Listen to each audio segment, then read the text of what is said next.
It is Seeking Sister Wives, Season 4, Episode 11, Brazil or Bust. Don't forget, we did a video on Sister Wives coming back. Everyone is very excited.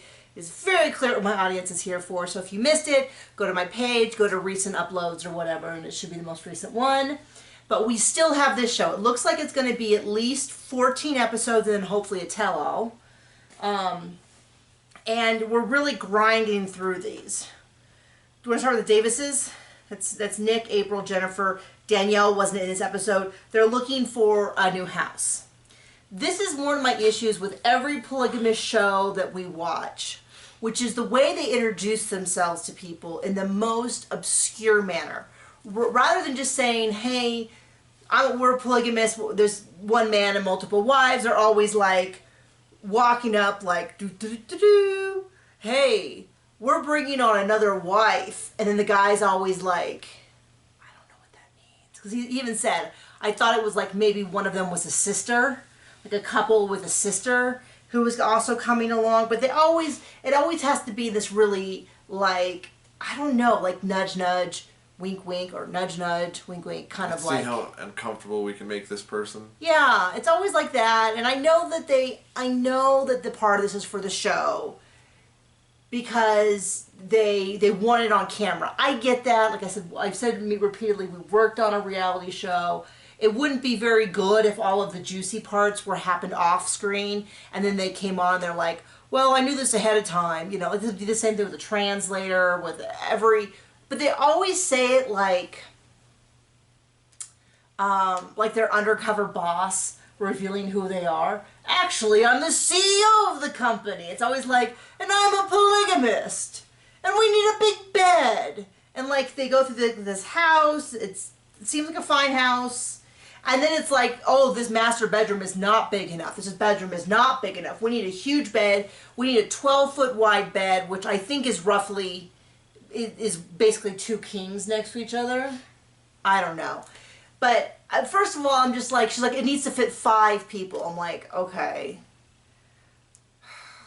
First of all, how is it even comfortable?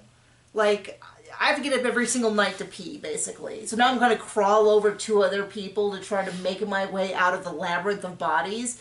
My thought, of course, was that if they had 4 people, it doesn't even make sense, because they're going to have a baby, a newborn soon, and they're going to, she's going to be getting up, or hopefully they will be getting up multiple times a night.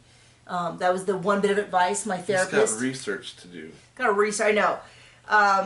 That was one of the few bits of advice that was specific. Well, I mean, we got lots of advice about it, but from my therapist about... do you remember that? What Dr. Amen told us? That in the middle of the night when the baby gets up, that the woman should not be getting up every single time alone. It's incredibly isolating. It's incredibly hurtful. It leads to increases in postpartum depression and anxiety.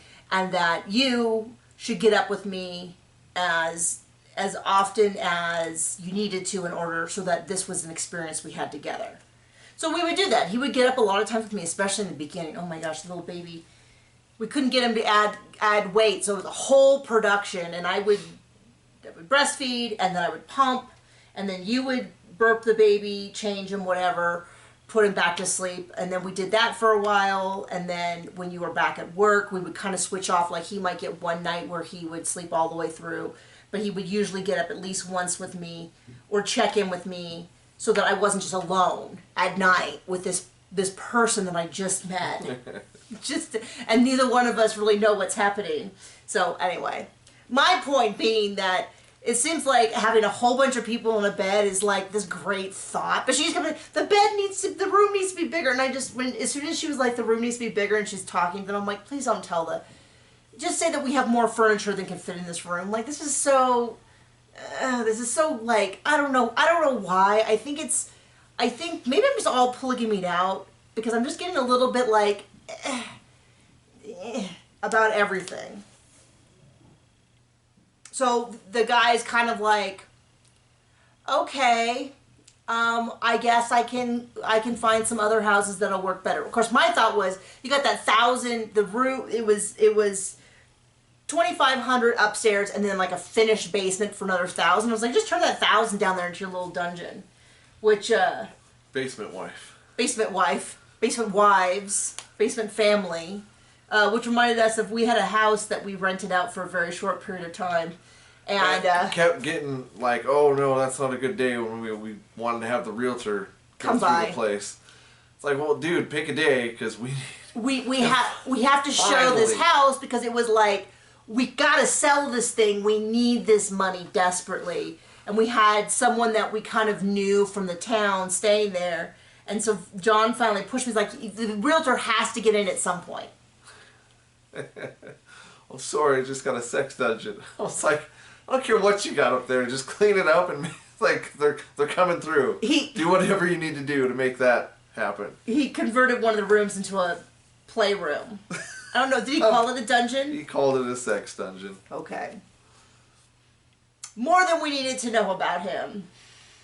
Or anyone. Yeah. So anyway, that gave us some little flashbacks. The Epps. Marcus and Janae. I don't know what happened in the last week, but Marcus has gone from me being like, oh, this guy is just kind of annoying and a player, to like, I date rape. Can't stand him. Do you think he's gross? Yeah. Well, my thing about it is that he already hornswoggled 2 women into it, and then he doesn't seem to have any pretend about that he's adding women to the family. He's just like, I want to boff whoever I want to boff as often as I want. I'm going to date as many people as I can. The whole first half of the season was about Benny and adding her to the family, and now it's with Janae, and he tricked Janae into coming, and every time he's on the screen, I'm having a similar reaction to I have Cody with Sister Wives, which is like, I don't like this person. I think he's fundamentally a slimy dude. He's trying to trick these women, his existing I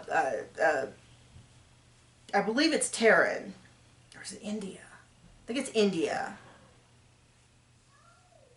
I don't know. I all of a sudden I can't remember which one's which. Anyway, doesn't want him there. Doesn't want another woman. Doesn't want another in the house. Doesn't like this idea of him just going out and just playing the field. She's saying it really clearly, and he's just going ahead with it. I don't like anything about this Janae storyline.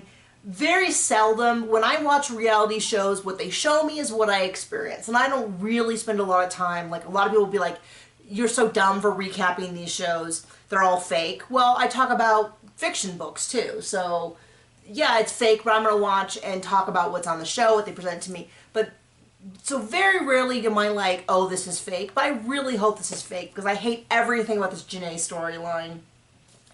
I don't get why. I mean, first of all, the fact that he, like, tricked her to come down. You can call it, like, tricked. But to me, it's, like, lied to, deceived, catfished, however you want to do it. That drives me nuts. Every time he talks, everything about him is so smarmy. I just am developing feelings toward him of the negative fashion that are so intense they're getting hard for me to watch the show. Welcome to the club. Yeah. Anyway, they asked Janae how it went, and she's like, well, it wasn't a no, and it wasn't a yes. He's like, yeah, this is all I really need. And then we see that one of his wives get really upset with him. I believe it's India. All of a sudden, I can't remember which one's which, because there's too many Danielles and Aprils on this show, and my brain just, like, squished out everything else. But I believe it's India is saying next week that she's upset because she doesn't know where his location is. I mean, she should just, well, I would say she should say that she doesn't want another wife, except she has said it repeatedly in multiple ways, in multiple variations, and he just keeps going ahead, and he's like, we're dating multiple people. Oh, I wanted to say one more thing about the Davises. It doesn't matter. I want to say one more thing about the Davises, which is, in the very first episode with the Davises, they introduced someone's son. April, I believe, son. I believe that they have raised, he's like 15 years old, because remember he was a stay-at-home dad, and we're like, a stay-at-home dad to a 15-year-old is a little, like, maybe you could fit in a little part-time job around that. We don't see him anywhere. We don't see them discussing him. Did he move out? Did they abandon him? Like, it's kind of weird for me, because didn't they have 2 people? Didn't they have a son and the son's best friend?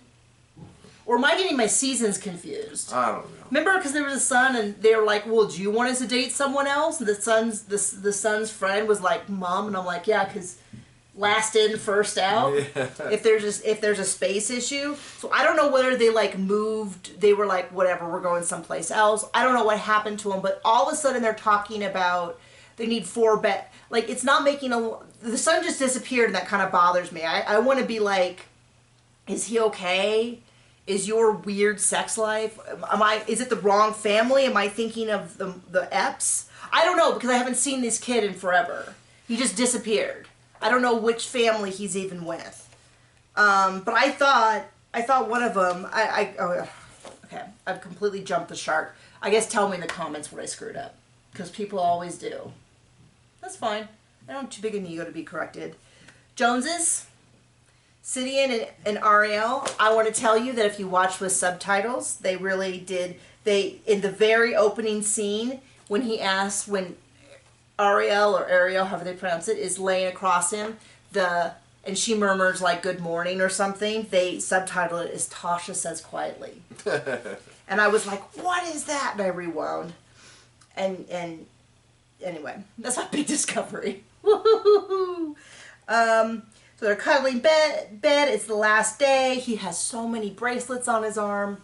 Not good or bad, just an observation when he's sitting there in bed with no shirt. And all I can see is just a plethora of things. What struck me, though, is him and John are almost the same age. And it's hard for me. I would have thought he was like in his late 20s. From maturity level. Gosh, give me that look. And he kind of does this weird dance where he's like, I have a lot of feelings. I have a lot of feelings. What did you add? I said, yeah, in his pants.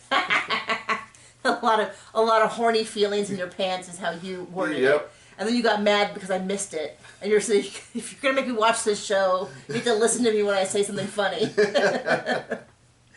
And basically he goes back and forth about like, basically he has to make a decision and he really likes her and they wish they could go a little bit slower, but the only way to get her over is to go ahead and get proposed. So he says he doesn't know how she'll feel. They go swimming, which I had to rewind because he's swimming in loafers. That was the stupidest thing I've seen. Maybe there's like a rocky bottom and so he has to wear shoes, but they're fully like boat shoes.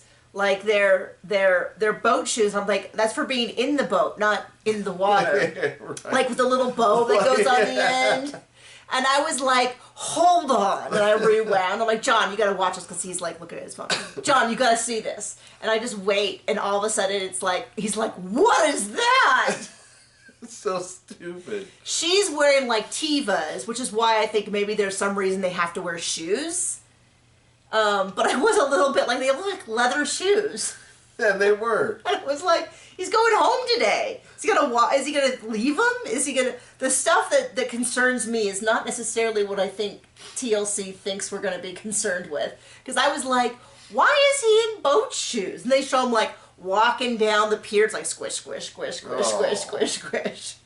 I know that feeling. He calls Tasha. He's like, look how beautiful this is. And she's like, yay. And then they cut to him and proposing, which to me was the most bizarre proposal. And I like rewound it because I thought maybe I missed it because it felt like this is what his proposal was. Honey, do you love me? Do you want to spend the rest of your life with me? Will you marry me? And I was kind of like, don't proposals normally do where you tell them how you feel? Like where you say, I love you, I've really enjoyed the time, I imagine our future together. Let's run away. Let's run away together. Like that, as opposed to, it felt like he was doing an immigration exam. And then proposed to her, she says, she sniffles, she cries, she says yes, and then he puts the ring on the right hand. And I was like, I did not Google it, but I'm like, maybe in her country you wear on the right hand. I'm not going to say that everyone in the world wears it on their left. Or maybe because he wears a ring, because Tasha wears it. I don't know. I don't know. And she was like, I don't know where this ring goes, so I think maybe he put it on her right hand. Maybe Tasha's the left-hand wife and she's the right-hand wife. Yeah, I don't know. So this is the things that I'm hyper-focusing on, which I'm sure when TLC was like... Oh, just wait. What do you think people are going to question? My question is going to be, why the right hand? Is that significant to her? Is it significant to you? Did you get all backwards and put it on the incorrect hand? Did you, like, what's going on here? That's it. It looks like, if I saw that peek ahead at the episode guide information. I know. Oh, okay. I'm not done. Okay. You said that's it, so I was like... Oh, about them. Sorry. It's not it. There's more. There's a lot more to this. It looks like... It gets really gross really quick. Yes. Anyway, we'll see more of them. The Merrifield, Roberta, Garrick, and Danielle, the crying that is happening this episode is just off the chain. Just everyone's crying constantly except the mom. Roberta a tiny bit, but Roberta's crying most of her stuff. We learn a lot more about Roberta, which does sound more and more like she has found a sugar daddy / sugar mama. I don't blame her. I mean, if she grew up in a slum, girl, get it however you can get it. According to her, it was fine back then, and now it is. Oh, now it's a slum? Okay. Well, the school did not look particularly big. But I guess just little things come out. So last week we heard that they sent her money. This week we heard her say, oh, I can see why Roberta can't find a job. And I was kind of like, I can see why she is hesitant to tell you no flat out. We wake up, Roberta and Garrick are in bed. He still doesn't know how to say good morning. They speak Portuguese in Brazil. I double checked. He can't even learn a little bit of Portuguese after two or 3 years. I guess the idea is that she's coming to America. They don't need to. She gets out of bed. I was like, is she wearing a collared onesie? Took me a little while to figure out, I had to rewind a few times, but because she had this like blue outfit with bananas and had like a collared, like pajamas would, but then when she gets out of bed, the butt is like this, and I'm like, is that a onesie? Is she wearing like a, but then I saw that it was just, there were shorts that got worked up her behind, so. We've all been there, girl. No judgment there, but I really thought she was wearing a collared swimsuit onesie to bed. And I was a little confused by that. Maybe it was very long description of their lovemaking that was confusing. And, of course, with Garrick's face in my mind, upsetting. Just the tip of the iceberg here. Just the tip. Gee. So she goes this long thing about gazing and lovemaking in a new way, and it was just like, I don't know what that means. I don't want to. She seems to have been a willing partner in it, but so Danielle is doing her interview, and John called out bright red eyes. Red eyes. Everyone this whole episode had red eyes from crying.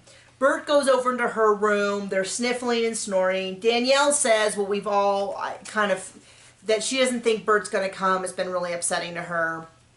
I don't know. I'm a little torn between, because when she talks to Bert. And Bert says, you know, I was hesitant about this other wife and didn't like that. That was at the very end. That's next week, I think. Oh, is it next? Dang it. I don't know. I'm sorry, babe. You had your one contribution. No. Let's get to the pedophile part. Oh, well, we'll get there eventually. Don't you worry. It was really upsetting. To say the least. Well, anyway, they let's not get there too soon. That's what she said. Danielle saying all this stuff about Roberta. I'm a little struck because when she talks to Danielle, when Danielle talks to Roberta, she does genuinely seem to like Roberta. Maybe she's decided that if Garrick is determined to get another wife, Roberta's the best of the bunch, or whether she is just in this, does not want Roberta to come, but is saying the right things. I don't know whether her feelings are complicated. I don't know what the deal is, but her and Roberta start crying, and there wasn't a lot of clarity about what that was, but then so does Garrick, and then the mom, they drive around, they see all the slums and the place that, Roberta seems far more emotional about, like, where she grew up in the school and missing her dad than she really does over Garrick. It definitely is starting to feel, when Danielle said, I don't think Roberta's going to come to the U.S., it was like for the first time on any of these shows that have people coming over from another country, which we've watched, every time we try to watch 90 Day Fiancé, everybody says it's the worst season they've ever had. And it has been pretty awful. So before the 90 days, they're always like convinced the person's going to come no matter how bad things get. It was nice to hear someone say, I don't think she's going to come. I don't think she's going to come either. Spoilers, there's stuff you can, I know that there's stuff you can find online that answers that question. I'm not going to address it in here, but I am aware of that. But you can definitely feel that Roberta's not really leaving. Mom shows up.